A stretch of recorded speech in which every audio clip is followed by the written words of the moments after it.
Hey guys, in today's video I'll be showing you how to become a better fighter in Fortnite Chapter 6.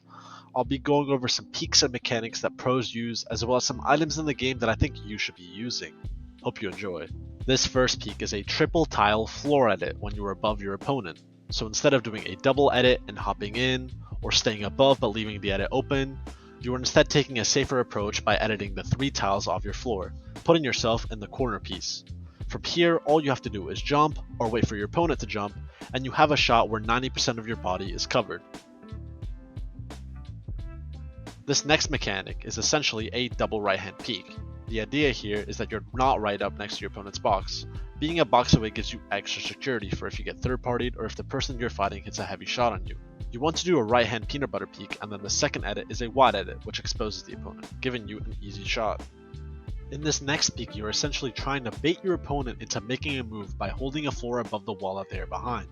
In this position, most players either go to break the floor and shoot you as you're falling, or they go to side jump you. As soon as you see your opponent take out their pickaxe or SMG, you instantly jump, edit, shoot, and build.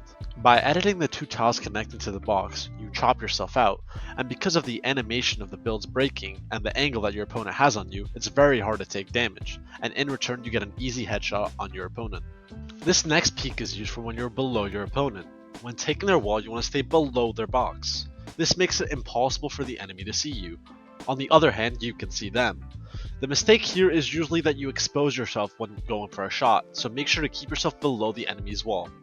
The final box-to-box trick in this video can be used in 2 ways. By setting yourself above and on a right hand peek, you can safely take your opponent's wall. From here you can jump down and make an edit quickly to surprise your opponent, or you can stay up and make a wide edit, giving yourself a really good angle. Moving on to some in-game scenarios. If you've played Chapter 6, you've probably noticed how strong the Sentinel pump is, especially when shooting at builds. In team game modes, you can actually exploit this by triple pumping a wall. This will make the wall instantly break, and you can surprise your opponent. One of the most underrated and underpicked weapons this season is the Fury AR.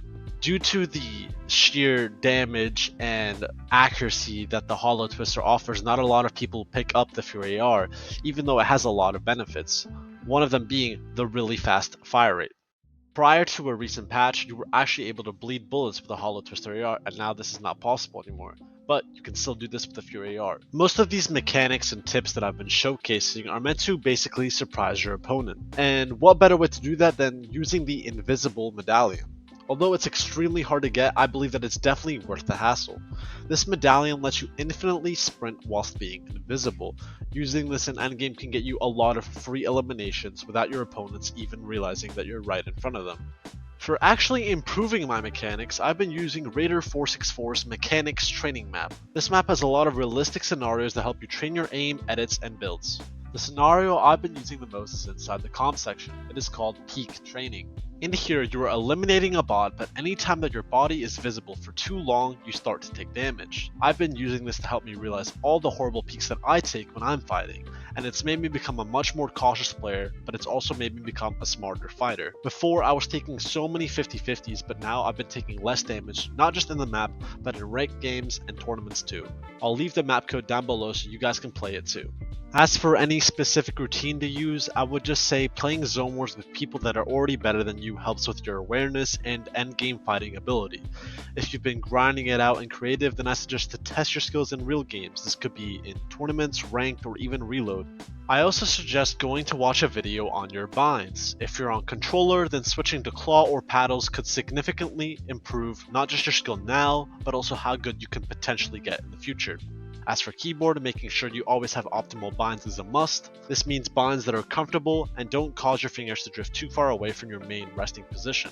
Watching and analyzing pros such as Peterbot can be helpful but a little unrealistic, so I suggest finding a less mechanical or even a semi-professional that you see having the same playstyle as you and watching their gameplay to see what they do differently. I truly believe that if you follow the tips and tricks that I've shown in this video, then you will improve no matter what. Even simply watching this video shows to me that you have what most players don't, and that is the desire to improve. As always, thank you for watching, and I'll see you all in the next one.